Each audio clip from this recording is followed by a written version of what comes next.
بسم الله الرحمن الرحيم الحمد لله رب العالمين الصلاة والسلام على سيد الأنبياء والمرسلين اللهم علمنا ما ينفعنا وانفعنا ما تعلمنا وزدنا بفضلك علما وتعليما إنك على كل شيء قدير. So he says recommended actions in while fasting. He says there are three recommended actions.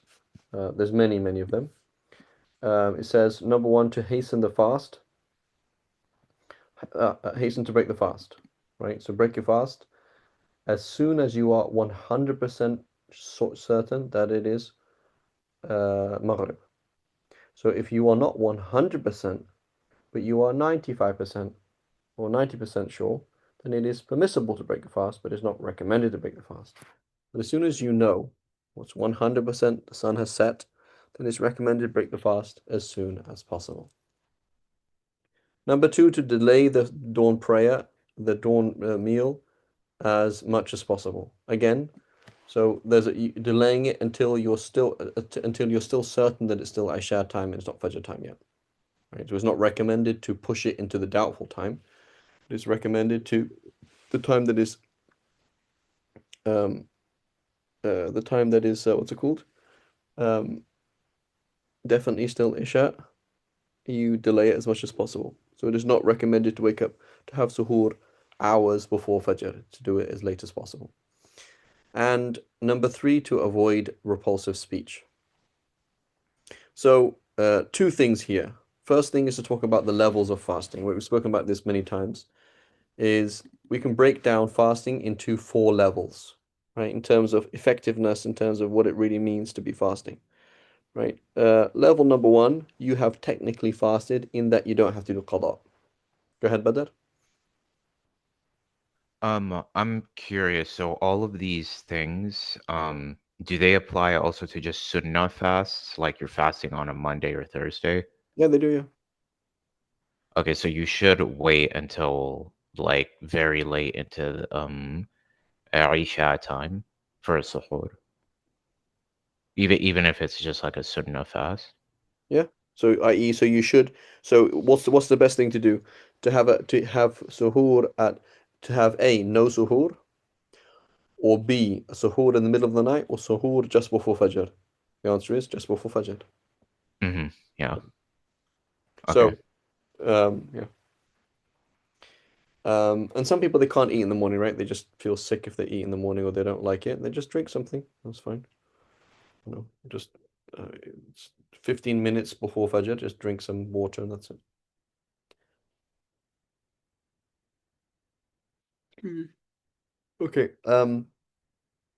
So number one, so levels of fasting. So when you're fasting, what does it mean that you're fasting? Well, number one is that you fulfill the fiqh fast, right? You haven't broken your fast while fasting, right? That's number one. Now, that fast is valid, but is it necessarily accepted? The answer is no. It's not necessarily accepted, right? The second level of fasting is that we avoid things that break the fast, plus you avoid physical sins with your body. So you didn't look at something haram, you didn't do something physically with your body to the haram, you didn't take some money from somebody, you didn't do any of those things. Number two, then that's number two. Number three, you did not sin with your heart. So you didn't look down upon somebody. Oh, that guy's half whatever. That guy looks like this. Oh, she said this. She's whatever. You didn't judge somebody. You didn't look down upon somebody. You didn't have bitterness towards destiny, grudges against somebody else, etc. So you've now fasted from sins of the heart, sins of the body, and you fasted from eating and drinking, etc. So this is a real fast, right? When we get to that kind of level, this is a real fast, right? So a fast of somebody who is spending the whole day thinking about how much they hate somebody and they really want that person to die. The person isn't really fasting, right? So fasting, you have to do a bit more than that. Then there is the ultimate fasting. Go ahead, Badr. So how do you know what is a sin of the heart? Is it just like yeah, like what is that exactly? So in the, so the sins of the heart we usually talk about in books of tasawwuf. and tazkiyat nafs, but things like pride, things like disdain for other people, things like being happy at other people's misfortune, things like bitterness towards what Allah has destined, um, disdain for things that are great in Allah's eyes. Um, so these are sins of the heart, right? So a sin of the heart is a feeling that you adopt, not just an idea that comes to your mind, right? So you're walking down the street and you're like, oh my God, that guy looks so stupid. And then you accepted it. It's like, yeah, he is stupid. Like he is low and pathetic. I'm so much better than him, right? So if the thought comes to your mind, that's not a sin. But now when you accept it, it's now a sin, right? The thought comes to your mind, I'm so frustrated with the fact that there's a traffic light and it did still after 15 minutes has not turned green, right? And then you realize, no, that's wrong because Allah sponsors destined it, so it's okay, right? So the thought comes to your mind, but then when you accept it, it now becomes your action. Does that make sense? Yes. Um, Khair. And then the higher level then is to fast from other than Allah, right? So the idea that from Fajr till Isha, you are focused on Allah subhanahu wa ta'ala, right? Every single moment, I'm focused with Allah subhanahu wa ta'ala, right? That's the real fast, right? So now when you're going down into level 1 and 2, you're not really fasting, right? If you all you did the technical fast, it doesn't really count. As the Prophet ﷺ said, how many a person fasts, right? And they don't get anything from their fast apart from being hungry and thirsty. Khair. Ya Rab.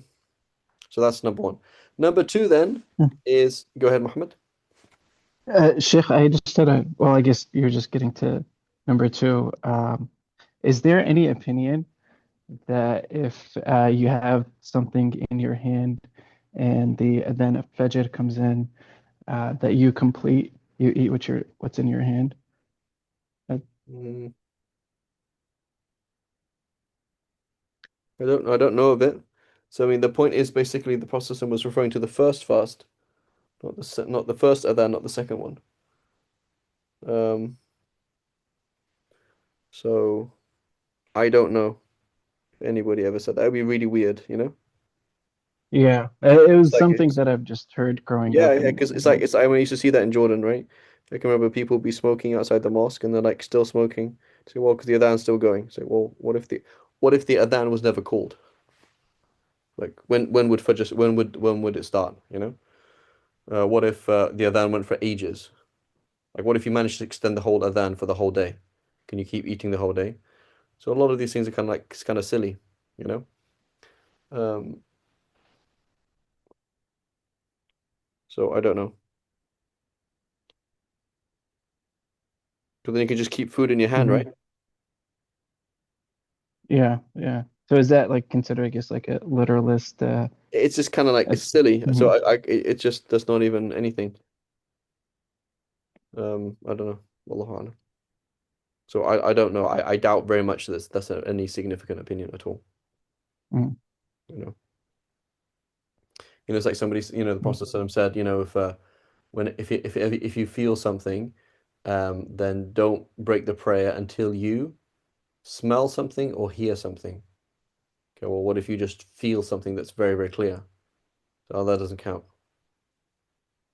right? So that'd be a bit weird, right? What it means is unless what the Prophet ﷺ was saying was unless you're sure, right?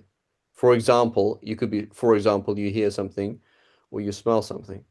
But what if you just felt something and you knew that clearly you've passed wind, right? Like it's clear, it's obvious. So, um, wallahu a'lam.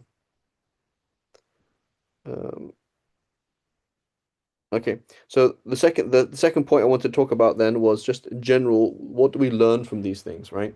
So point number three, we learn that, are we interested in the letter of the law or are we interested in the spirit of the law?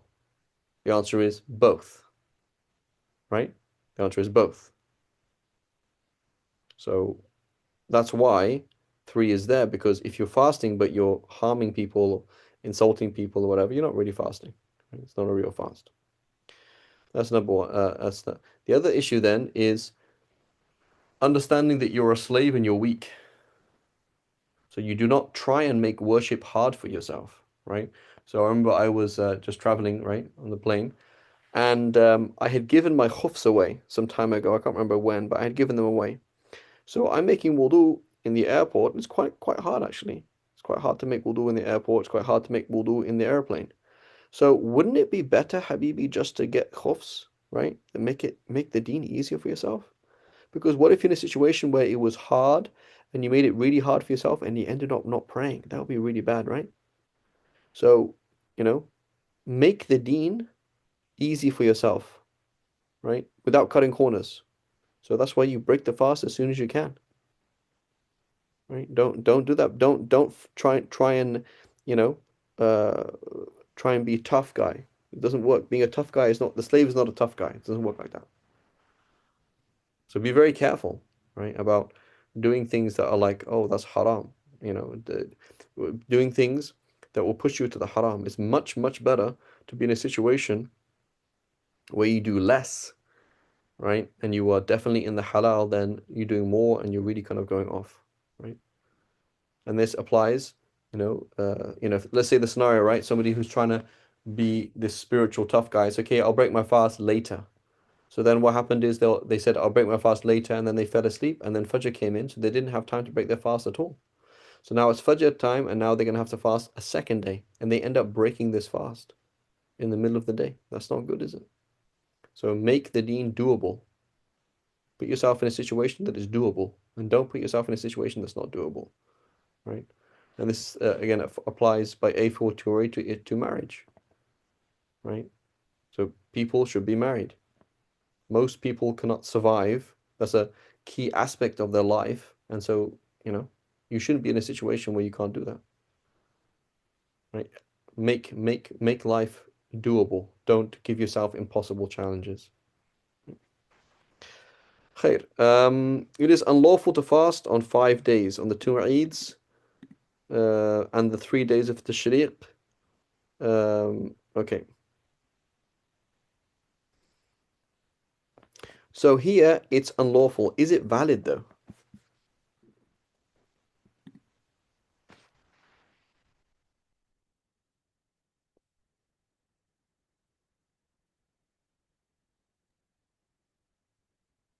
So if you Is fast, it valid?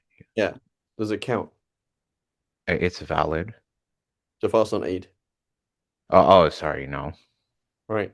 So, but is it true to say that everything that is haram is invalid? No. Can you give me an example? Could you give me an example Um, of a fast that was sinful but valid? Fasting Hmm. on that was sinful but valid. Yeah, a fast that is sinful but valid. Um, would it be like a woman on her period fasting? Not really. Oh, Okay, what about if the doctor told me, Mm-mm. Fareed, if you fast, you're gonna kill yourself. Like you'll literally die. Okay, that and one I is ask another sinful. doctor, and another doctor said 100%. Every single doctor says 100% you will kill yourself if you fast. So is that halal or haram to fast? It's haram. Okay, would it be valid? Yes. Right? So it could be sinful but valid. Okay? And it could be sinful but invalid. So how do I know the difference? What is the relationship between something being valid, something being valid and something being prohibited? So we say the prohibition can apply to one of three things, right? The prohibition can apply to one of three things. It can either apply to the action itself, okay? It can either apply to the action itself, such as don't steal. So when Allah forbids you from stealing, He's saying A, don't do it. B, if you did it, it wouldn't count, meaning the property wouldn't be yours, right? If you stole, it wouldn't become yours. So A, don't do it, and B, it doesn't count. You've stolen it from somebody, we're going to give it back to him. It's not yours. Stealing is not a valid way of transferring ownership. It doesn't count. Sharia does not recognize it. So something is prohibited in itself, or something is prohibited for something that is merely coincidental, such as fasting. So fasting and the sin of harming yourself. So the question is, right? The doctor says, if you fast tomorrow, you'll kill yourself. Don't do it. So the question is, could I achieve the same harm in other than fasting?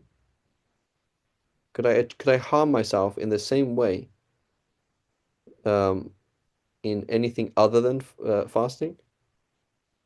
So the doctor says you have to drink at least 3 liters in the next 24 hours, otherwise you will die. The sin of making myself die, is it unique to the fast, or could it be achieved through something other than the fast? It can be achieved other than the fast. Hmm.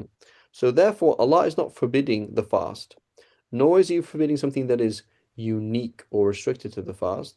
Rather, He's prohibiting something that coincides with the fast, which is harming yourself. So fasting while harming yourself is going to be haram, but the fast is going to count. Praying while showing off is going to be valid, going to be haram, but valid. Why? Because you're showing off. But could you show off out in something in other than the prayer? Yes, you could. Okay. So when the prohibition applies to the thing itself or to something that is inseparable from it, okay, then that's when the fast becomes invalid. Okay, that's when the fast becomes invalid. Please forgive me for start slurring and something like that because I'm kind of still jet lagged. Okay. So now we ask the question, I'm going to fast on Eid. So could you do the sin of fasting on Eid in anything other than fasting? The answer is no. So in which case, the fast is invalid. As opposed to the fast of somebody who's going to harm themselves. The fast of a woman who is fasting despite her husband asking her not to fast. Right, so it's Monday, and he told her, please don't fast today. And she said, I'm going to fast anyway. Is that fast valid?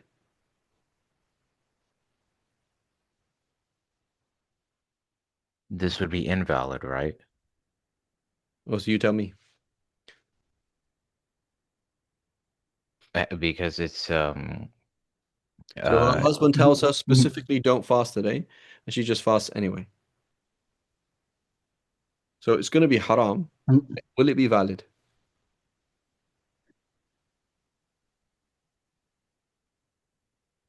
Yes, Okay, why is it valid?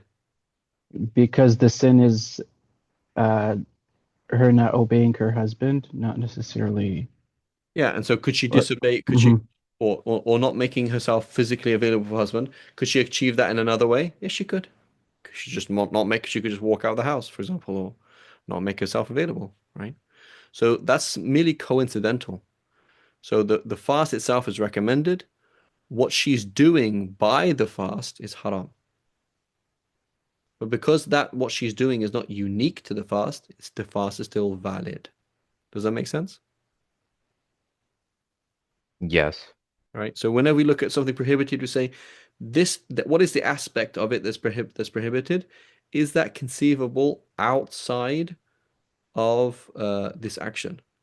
Right. If it is, then it's just merely just coincidence, right? Two things that are happening at the same time. But if it is not separable, then it tells us that the action is invalid. Okay. So when issue of fasting on Eid, can you fast on Eid? No, you cannot fast on Eid. Is it valid? No. Why? Because um, you cannot because the sin of fasting on Eid is only ever found in fasting, right? So it's something unique to that thing, so therefore it doesn't count. Okay. Um, okay. My sincere apologies. Um, Just give me 2 minutes, okay? I'm gonna try and get some caffeine in my system. Otherwise, I'm literally falling asleep while I'm talking. So just give me 2 minutes, inshallah, okay? Sheikh, we can maybe reschedule the class. Give me 1 second, please. Okay.